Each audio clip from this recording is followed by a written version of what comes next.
আর সাকিব ভাই ওরে পাইলেই পিডাবেন, যেনে পান পিডাবেন ওরে ধইরা। সাকিব আল হাসানের কি টাকার দরকার নাই? অনেকে সাকিব আল হাসানকে নিয়ে অনেক ধরনের সমালোচনা করেন, থাকতেই পারে। সে মানুষ হিসাবে কেমন, সে এ এই করেছে, সেই করেছে। সাকিব আল হাসান একজন খেলোয়াড়। সাকিব আল হাসান ক্রিকেটার, সে বায়তুল মোকাররমের খতিব হইতে যায় নাই।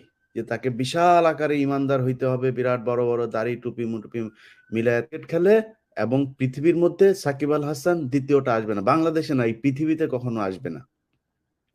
এত লম্বা সময়ে মানে পৃথিবীর ১ নাম্বার অলরাউন্ডার হিসাবে কন্টিনিউয়াসলি থাকা, এই ধরনের মানে প্লেয়ার পৃথিবীতে আর কোনদিন আসবে বলে আমি বিশ্বাস করি না। অতএব সাকিব আল হাসান প্লেয়ার হিসাবে ভালো, সে ভালো ক্রিকেট খেলে, সে বাংলাদেশের জন্য একটা সম্পদ, এটাই আমার জন্য এনাফ। সে কোথায় যায়া কারে মারলো, কারে থাপড়াইলো, কার সাথে সে মিটিং করলো, কার সাথে যায়া সে বিজনেস করলো, এটা সমস্যা নাই। বাংলাদেশে বহু ভালো, ভালো ক্রিকেটার আছে। বহু ভালো ক্রিকেটার, বাংলাদেশ ক্রিকেট বোর্ড, বাংলাদেশের মানুষ তাদের খোঁজ রাখে না। এরকম একজনের নাম হচ্ছে মোহাম্মদ রফিক।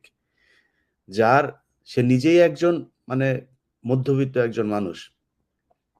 অথচ সে কোনো একটা ম্যাচের থেকে টাকা পেয়েছিল সম্ভবত ৪০ লক্ষ। সেই টাকাটাও সে নিয়ে যেয়ে তারপরে তার এলাকায় স্কুল করেছে। তার এলাকায় অনেক দাতব্য প্রতিষ্ঠান সে করেছে। তার মতো একজন ভালো মানুষকে এখন বাংলাদেশ ক্রিকেট বোর্ডের কোনো জায়গায় রাখা হয় নাই। সোনার বাংলা গড়তে চান। আপনি নাকি সাকিব আল হাসান ভালো হইলেই সোনার বাংলা হয়ে যাবে।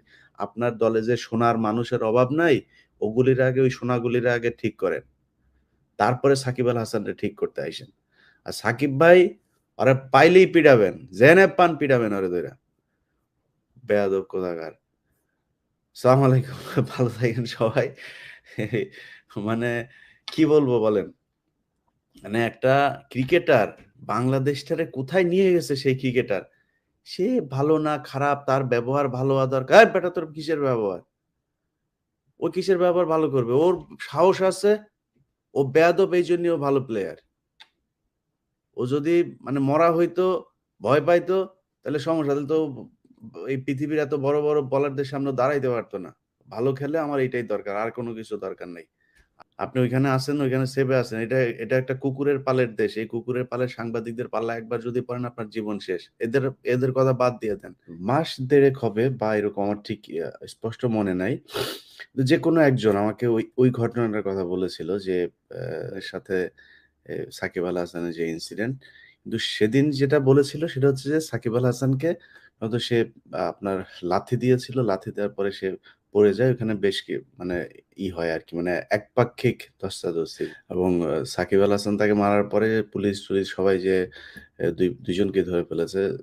পড়া অবস্থায় সাকিব আল হাসান আরো মারতে হয়তো, কিন্তু সেই সুযোগ আর সাকিব আল হাসানকে দেয়া হয়নি। যাই হোক, এখন সাকিব আল হাসানের আ প্রতি কিছু ক্ষোভ আছে। সেই ক্ষোভ হচ্ছে এর আগেও সে সাকিব আল হাসানকে বলেছিল তার কি ব্যাংকে ডিপোজিট না কি যেন, আমার ঠিক স্পষ্ট মনে নাই, যে ২-৩ লাখ টাকা আছে। সেই টাকাটা সে সাকিব আল হাসানকে দিয়া দিতে চায়। তো সাকিব আল হাসান এখন মানে মিলিয়ন, মিলিয়ন ডলারের মালিক। সাকিব আল হাসান ঘর থেকে বের হইলেই তার টাকা। মানে সে তাকে সে ৳২,০০,০০০ দিবে। এটা তো অবশ্যই সাকিব আল হাসানের জন্য খুবই অপমানজনক একটা বিষয়। যে কারণে সাকিব আল হাসান তাকে মারতে গিয়েছিল। খুবই মানে হিসাব পরিষ্কার। এখন যে বিষয়টা নিয়ে আমি আজকে কথা বলতে চাই সেটা হচ্ছে